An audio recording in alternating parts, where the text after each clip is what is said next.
Bonjour à tous, amateurs d'histoires émouvantes et de parcours de vie hauts en couleurs.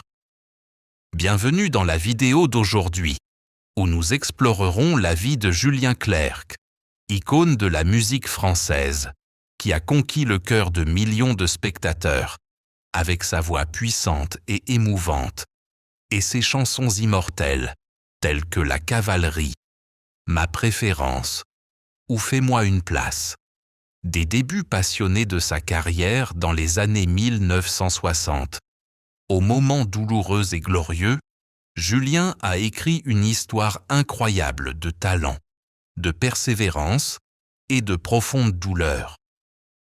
Pour continuer à suivre des histoires inspirantes comme celle-ci, abonnez-vous à la chaîne dès maintenant pour ne rien manquer. Partons à la découverte de la vie de cet artiste talentueux. Julien Clerc, de son vrai nom, Paul-Alain Auguste Leclerc, est né le 4 octobre 1947 dans le 19e arrondissement de Paris, en France, dans une famille au bagage culturel riche, mais non moins complexe. Son père, Paul Leclerc, haut fonctionnaire à l'UNESCO, passionné de musique classique, a toujours encouragé son fils à explorer les arts. Sa mère, Évelyne Merlot, originaire de Guadeloupe, a, quant à elle, nourri en Julien un amour profond pour les mélodies de Georges Brassens et d'Édith Piaf. Cependant, la vie familiale de Julien n'a pas toujours été paisible. Alors qu'il n'avait qu'1 an et demi, ses parents ont divorcé. Un événement qui a profondément blessé le garçon. La garde de son fils a été confiée à son père, une rareté à l'époque, le privant de l'amour maternel. Ces années de séparation l'ont laissé perdu, comme s'il n'avait vraiment sa place nulle part. La séparation de ses parents a non seulement été un choc émotionnel, mais aussi le début des difficultés psychologiques auxquelles Julien a dû faire face. Il a confié un jour que grandir dans une famille brisée lui avait donné un désir de stabilité et d'amour, mais avait également nourri en lui une sensibilité particulière aux émotions, qui deviendrait plus tard un matériau précieux pour sa musique. Durant son enfance, Julien s'est souvent tourné vers la musique pour s'évader. Il a appris le piano à 6 ans, et à 13 ans, il pouvait jouer d'oreille n'importe quelle mélodie entendue à la radio. La musique est devenue sa compagne, l'aidant à cacher sa profonde tristesse et à trouver du réconfort dans les mélodies. L'une des plus grandes tragédies de la vie de Julien s'est produite en 2023. Son demi-frère, Gérard Leclerc, célèbre journaliste, est décédé dans un accident d'avion à l'âge de 71 ans. Gérard se rendait à La Baule pour assister à son concert lorsque le drame s'est produit. Cette perte a été extrêmement douloureuse pour Julien, d'autant plus qu'ils entretenaient une relation étroite, malgré une rareté de fréquentation. 2 jours plus tard, lors du concert à La Baule, Julien a déclaré au public, les larmes aux yeux. « Il m'avait donné rendez-vous ce soir, mais le destin en a décidé autrement. Je chante pour lui dire que je l'aime. » Ce partage émouvant était non seulement un hommage, mais aussi une façon pour Julien de surmonter la douleur de la perte d'un être cher, quelqu'un qu'il avait toujours considéré comme important. Julien a également dû faire face à des difficultés financières durant les dernières années de sa carrière. Malgré sa grande star aux millions de disques vendus, Julien était confronté aux dettes et aux coûts liés au maintien du train de vie d'un artiste célèbre. Dans une interview accordée à la Provence en 2022, il a admis que sa vie n'était plus aussi luxueuse qu'avant et que les difficultés financières l'avaient contraint à changer de mode de vie. Ce changement a non seulement été un choc matériel, mais aussi un coup dur pour l'estime de soi, de celui qui était considéré comme un symbole de réussite. Ces difficultés, combinées à la pression de poursuivre une carrière dans une industrie musicale en constante évolution, ont souvent conduit Julien à s'interroger sur la valeur de ses sacrifices. Pourtant, Julien n'a pas laissé ces difficultés définir sa vie. Il a toujours trouvé le moyen de les surmonter, en se consacrant à la musique et à sa famille. Les blessures de son enfance, la perte de son frère et les difficultés financières ont forgé en lui une volonté de faire qui lui permet de continuer à contribuer malgré d'innombrables difficultés. C'est cette sensibilité et cette capacité à transformer la douleur en art qui font de Julien un artiste exceptionnel, qui chante non seulement l'amour, mais aussi les profondes tristesses de la vie. Julien Clerc fait ses débuts dans la musique en 1968, alors que la France est en pleine effervescence étudiante. Sous le nom de scène de Julien Clerc, il signe chez Pathé Marconi et sort son premier single, La Cavalerie, chant de rébellion et de liberté, qui devient rapidement un symbole de la jeune génération. Son premier album, sorti la même année, remporte le prestigieux Oscar du disque Charles Cros, marquant le début d'une brillante carrière. Un an plus tard, Julien monte sur la prestigieuse scène de l'Olympia pour ouvrir un concert de Gilbert Bécaud, et sa performance est ovationnée par le public. De la fin des années 1960 à les années 1970, Julien continue de connaître le succès avec une série de tubes tels que Ce n'est rien, Si on chantait, et Liberté, Égalité, Fraternité ou La mort.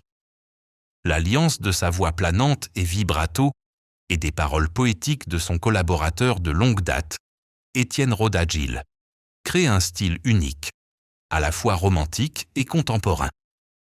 Son rôle principal dans la comédie musicale Air, de 1969 à 1970, a consolidé la place de Julien dans le cœur du public, le propulsant au rang de star à seulement 24 ans.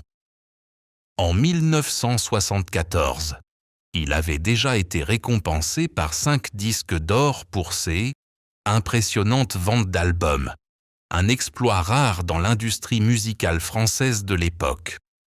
Cependant, la carrière de Julien n'a pas toujours été de tout repos. Au milieu des années 1970, il a décidé de se séparer temporairement d'Étienne Roda-Gil pour travailler avec d'autres musiciens, comme Jean-Loup Dabadi et Maxime Le Forestier. Une décision controversée qui a laissé à Roda-Gil le sentiment d'avoir été trahi. Bien que des albums comme Jaloux, 1978, avec la chanson Ma préférence, aient connu un immense succès commercial, ce changement a provoqué des tensions dans sa relation avec son collaborateur de longue date. Julien a confié que ces années l'avaient souvent fait pleurer, tant la pression de prouver qu'il pouvait réussir sans Roda-Gil était forte. Cette séparation, bien que temporaire, fut l'un des plus grands échecs de sa carrière, non pas en raison de la qualité de sa musique, mais à cause des dommages émotionnels qu'elle causa. Les années 1980 marquèrent une nouvelle étape dans la carrière de Julien, qui continua de conquérir le public avec des chansons comme Femme, Je vous aime et Mélissa. Cependant, il dut également faire face à de nouveaux défis, l'industrie musicale s'engageant dans une mutation, avec l'émergence de nouveaux genres comme la pop électronique et le rock moderne. Julien, avec son style de chanson traditionnelle, est parfois considéré comme démodé par rapport aux jeunes artistes. Il dut s'adapter, expérimentant de nouveaux styles musicaux et collaborant avec des artistes comme Carla Bruni, Charles Aznavour et Julien Doré. Son album Fou, peut-être, 2011, en est un parfait exemple, collaborant avec de grands noms pour créer une œuvre à la fois moderne et originale. L'un des moments qui fit pleurer Julien fut lorsqu'il réalisa qu'il ne pouvait plus être la star qu'il était au début de sa carrière. Dans une interview accordée en 2021, il a admis que voir les jeunes générations se détourner de sa musique le rendait solitaire. « J'ai chanté toute ma vie, mais parfois je me demande si les gens veulent encore de moi », a-t-il déclaré, la voix pleine d'émotion. Pourtant, la persévérance de Julien a porté ses fruits. Il a continué à captiver le public avec des concerts et des albums comme Les Jours Heureux, 2021, un album de reprises de classiques, prouvant que son talent a résisté à l'épreuve du temps.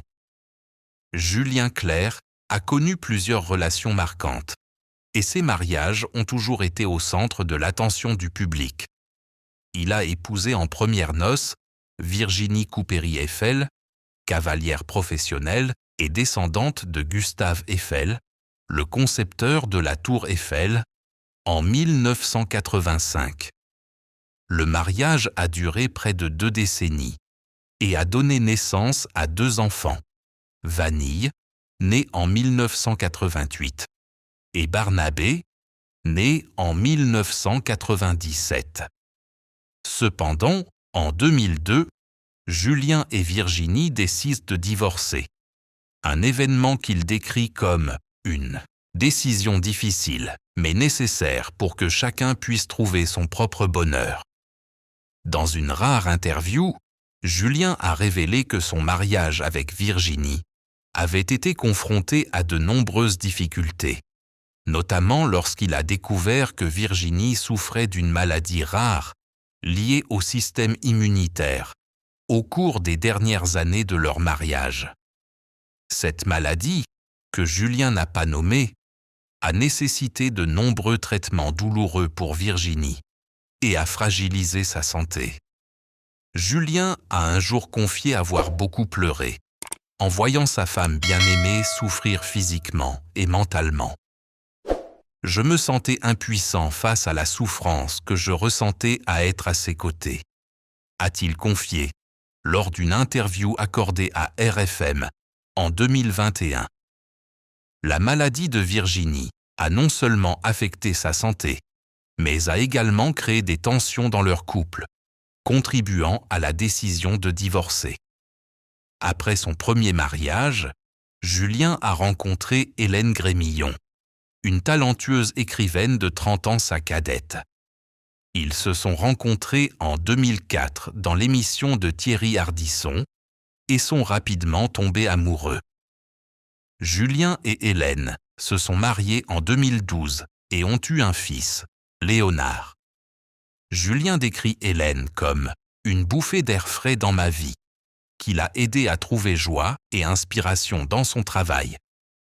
Il admet cependant que leur différence d'âge a été un défi, surtout face aux critiques publiques. « J'ai pleuré en lisant les commentaires négatifs à notre égard, mais Hélène m'a toujours rappelé que notre amour était la chose la plus importante », a-t-il confié lors d'une interview accordée à Gala en 2023.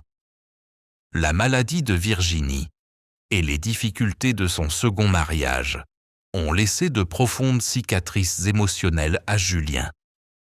Il a confié qu'à chaque fois qu'il voyait un être cher souffrir, il avait l'impression qu'une partie de lui-même était brisée.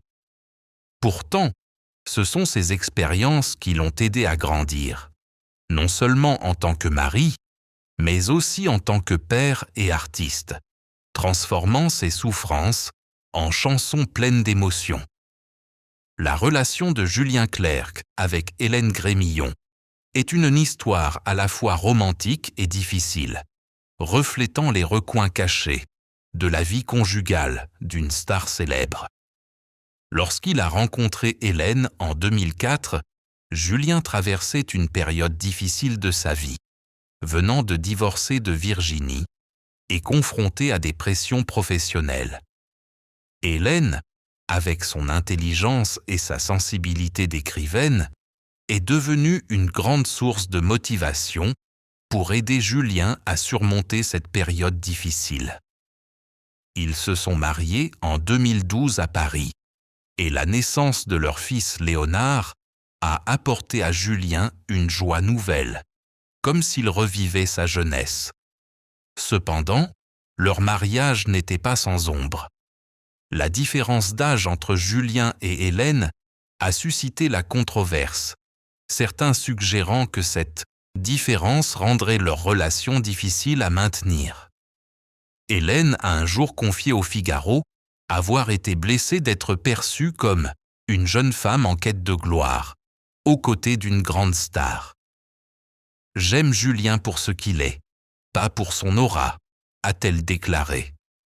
Julien, quant à lui, a admis avoir éprouvé des appréhensions face à l'âge, alors qu'Hélène était encore dans la fleur de l'âge. « Parfois, je me demande si je peux lui donner tout ce qu'elle mérite », a-t-il confié lors d'une interview accordée à France Télévisions en 2019. Un autre aspect négatif de leur mariage était la pression exercée par la célébrité de Julien. Star de plus de 50 ans, Julien a souvent dû composer avec des emplois du temps surchargés, de longues tournées et une attention médiatique non désirée. Hélène, qui apprécie la vie privée, se sent parfois dépassée par la vie de célébrité. Elle a un jour confié à Julien qu'elle aurait aimé vivre une vie plus simple, un couple normal. Julien, malgré son amour pour sa femme, a admis qu'il ne pouvait pas renoncer complètement à la vedette, car elle faisait partie intégrante de lui. Ces désaccords, sans toutefois engendrer de ruptures profondes, ont exigé d'eux deux un effort acharné pour maintenir l'équilibre de leur relation. Malgré cela, Julien et Hélène ont réussi à surmonter ces difficultés avec sincérité et respect mutuel. Julien qualifie souvent Hélène de meilleure compagne, qui non seulement le soutient dans la vie, mais inspire aussi de nouvelles compositions. L'album « À nos amours » 2017, dont la pochette montre Julien et Hélène allongés sur du foin, est une véritable déclaration d'amour. Hélène, quant à elle, affirme admirer le dévouement de Julien pour la musique et sa famille, et s'efforce de lui apporter un soutien indéfectible. « Julien est un homme d'émotion, et je l'aime pour ça », confiait-elle dans une interview au journal